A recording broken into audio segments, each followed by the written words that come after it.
Like to summarize, when can the committee meet? Okay, now this is another part. You can see there is a grave here. 1990, that's why the skeleton it was found here. But because of respect, the museum, they look, it's not going to show the real body because the death must be respect. So they make this, this is a replica, the real one is under. But it was confirmed he was the Portuguese because he was buried Christian burial.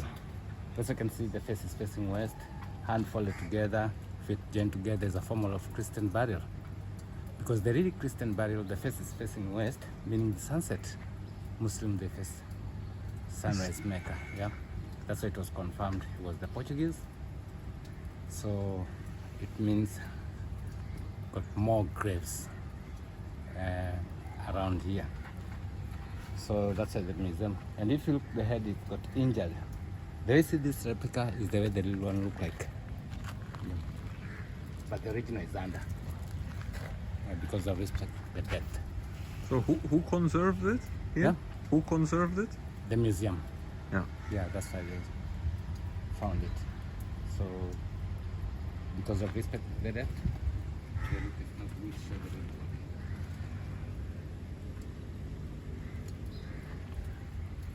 Other side, you can see the skeleton of a baby whale. You know, whales are the biggest mammal in the world, and it's called humpback whale. It was found 1992. It was dead. And so archaeology and the museum, they preserve this skeleton here. You know, whales they found from Pacific Atlantic to the cold seas, but when Pacific Atlantic hits ice, so they just do immigration to the Indian Ocean because Indian Ocean is a warm water, and so it was found in the north, the beach. So the museum they preserve this idea, but because it also is very important to our schools, because you know in schools we learn about the whales, but we didn't see it.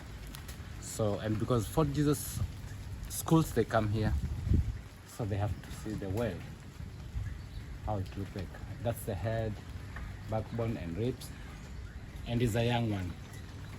It's a young whale, humpback whale. Yeah. So you can find them here, yeah, in Mombasa, or very little. The season, they come with by the season, but they go very deep. Yeah. So you barely see them, right? Yeah, in the very deep. Like if you go like in Wasini, Watamu, you can see them. Yeah. And most they migrate all the way to South Africa before they turn back. Yeah.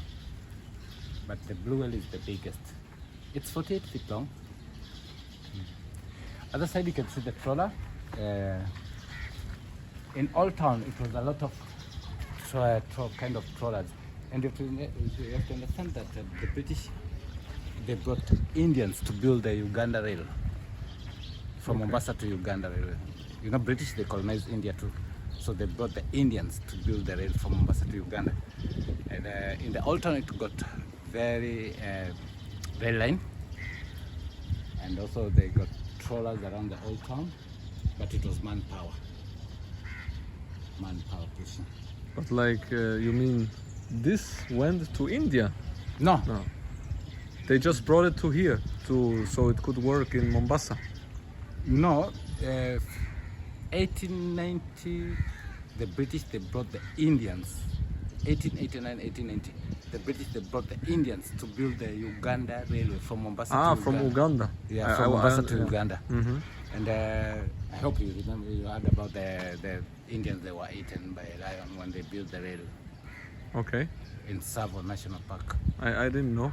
If you go in Tsavo, if you look to the YouTube, you can see, if you search the movie which is called Man Eaters, it can tell you everything, because also when you go by train to Nairobi, it's passing inside the park. There's a place called Man Eaters. So it was that lion was eating Indians there when they built the rail. Mm-hmm. And so these trawlers, it was around the old town. It was a visitor's for the mine and the cargo. but it was manpower.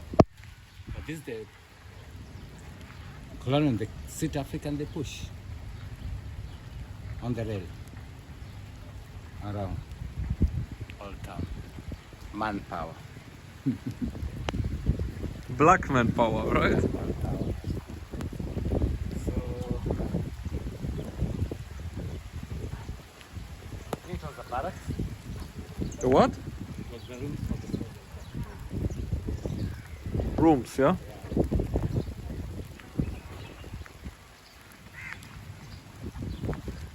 So I hope you see the food results and you learn a lot about the history of this spot.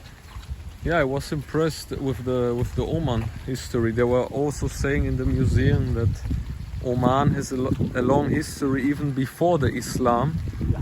and they had a lot of trades Yeah. with East Africa and Asia, like 10,000 years ago. Yeah, they were traders. They were traders. Like now, after we'll visit the spice market, and then you can see kind of the spices, because Mombasa is still trading spices from Zanzibar, from India, and that's a very, very interesting. Most people, they don't like to miss the spice market. Yeah.